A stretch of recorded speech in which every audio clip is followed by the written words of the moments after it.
আপোনালোকে আমাক নিবিচাৰে, কলেজৰ বিপদৰ সময়ত যদি নিবিচাৰে, যদি বিপদৰ সময়ত কথা এটা ক'লে সেই মানুহটোৰ ওপৰত তীৰ মাৰিবলৈ আৰম্ভ কৰে, কলেজলৈ আহিলে যদি আমি বহিবলৈ আমি এখন চিট নাপাওঁ, আমাক যদি এনেকুৱা অপদস্থ কৰে।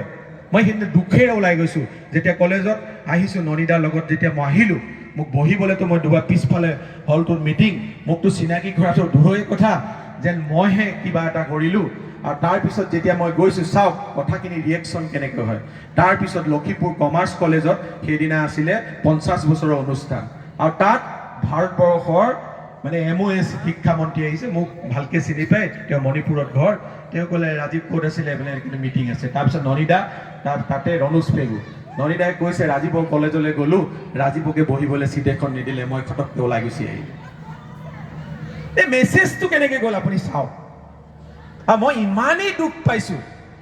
মোৰ কি দুখ আছিলে, মোৰ কি দুখ আছিলে আপোনালোকে সেইটো কওক, আপোনালোকে সেইটো কওক, মোৰ কি দুখ আছিলে। আচলতে যেতিয়া এখন শিক্ষা অনুষ্ঠানলৈ অহা হয় তেতিয়াহ'লে এনেকুৱা দেখোন চব সমান। শিক্ষা হৈছে মন্দিৰ, যিটো মন্দিৰত কোনো ধৰ্ম নাই, কোনো জাত নাই, কোনো জাতি নাই, কোনো লবি নাই। আজি লখিমপুৰৰ শিক্ষা অনুষ্ঠানকেইটা কিয় এনেকুৱা হ'বলৈ পাইছে?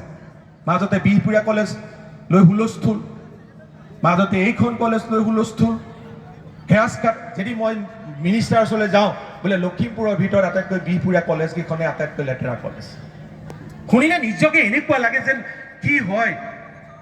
আপোনালোকেতো কেতিয়াও নুশুনে, শুনিব লাগে আমাক। CM ইভেন কৈছে যে তহঁতৰ কিমান কেছ থাকে ৰাজীৱ, আজি বোলে আমুক হৈ গ'ল, তামুক হৈ গ'ল, কিমান কেছ থাকে তহঁতৰ। বোলে আমি যিখন জেগাত 12জন পবিত্ৰ আত্মাৰ জন্ম হৈছে, বিশ্বৰ 3খন পবিত্ৰ ক্ষেত্ৰৰ ভিতৰত Bihpuria position 3 number, Jerusalem Bethlehem 1 number, Haridwar 2 number, Bihpuria 3 number, য'ত একেলগে 12জন পবিত্ৰ আত্মাৰ জন্ম হৈছে। 12জন পবিত্ৰ আত্মাৰ যি মিলন ক্ষেত্ৰ, যাৰ বায়ু পানী মাটিয়ে এটা নতুন সুগন্ধ দিয়ে। প্ৰতি বছৰে বিহপুৰীয়াৰ পৰা আমি দেখিছোঁ যোৱা 20 বছৰত প্ৰতি বছৰে মেট্ৰিক আৰু হায়াৰ ছেকেণ্ডেৰীত ভাল ৰিজাল্ট কৰিছে। কিন্তু আপুনি বিচাৰি চাইছেনে, এই যে 4জনকেও যদি 20 বছৰত 10জনকেও যদি ওলালে মেট্ৰিক হায়াৰ ছেকেণ্ডেৰী, 20 বছৰত 200 ওলালে, কিন্তু আজি তাৰিখত আমি এজন IAS, এজন IPS, এজন ভাল অফিচাৰ দিব পৰা নাই। অসমৰ কাৰণেও দুখৰ কথা, 15 বছৰলৈকে অসমীয়া সন্তানক DGP পাতিব নোৱাৰে, 20 বছৰলৈ অসমীয়া সন্তানক পাতিব নোৱাৰে চিফ ছেক্ৰেটাৰী। আমি ভাবি চাওক আমাৰ শিক্ষা ব্যৱস্থা ক'ত আছে। আজি বিহপুৰীয়াৰ কেইজন ছাত্ৰই এইমছত পঢ়ি আহিছে, কেইজন ছাত্ৰই IIT-ত চিট পালে, প্ৰতি বছৰ এইটো পাইছে। ক'ৰবাত নহয় ক'ৰবাত আমাৰ শিক্ষাৰ এটা কেৰুণ আছে, শিক্ষাৰ যিটো আমাৰ গতি, সেই গতিটোত ক'ৰবাত নহয় ক'ৰবাত কেৰুণ আছে। কাৰণ আমাৰ যিটো শিক্ষা, সেই শিক্ষাটো ভৱিষ্যত পোহৰৰ শিক্ষা নহয়।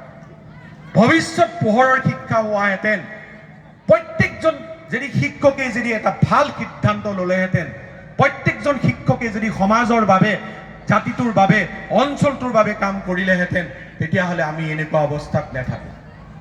আজি চাওক, আজি অসমৰ মুখ্যমন্ত্ৰী মহোদয়ে 2খন থান একগোট কৰিবৰ কাৰণে কিয় ব্যৱস্থা কৰিছে।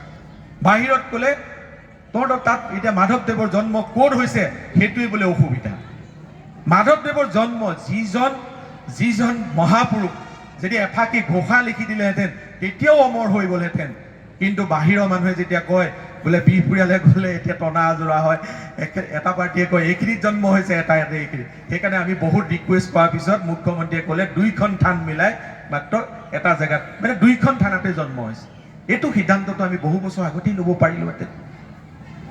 গতিকে আমাৰ সিদ্ধান্তবিলাক ক'ৰবাত নহয় ক'ৰবাত অসুবিধা আছে।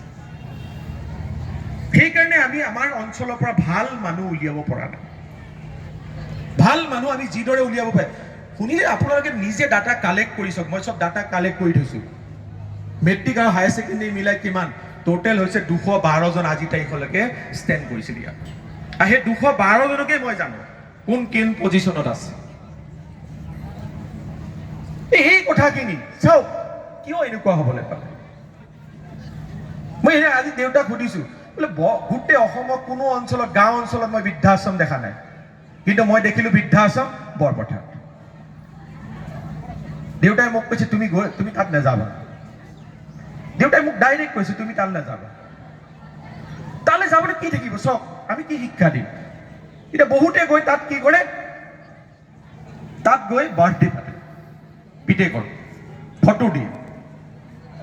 আমি কি শিকাব লাগিছিল যে এই বৃদ্ধাশ্ৰমখন ইয়াত থাকিব নালাগে, এনেকুৱা পৰিৱেশ আমি দিব নালাগে, এনেকুৱা পৰিৱেশ আমি দিব নালাগে।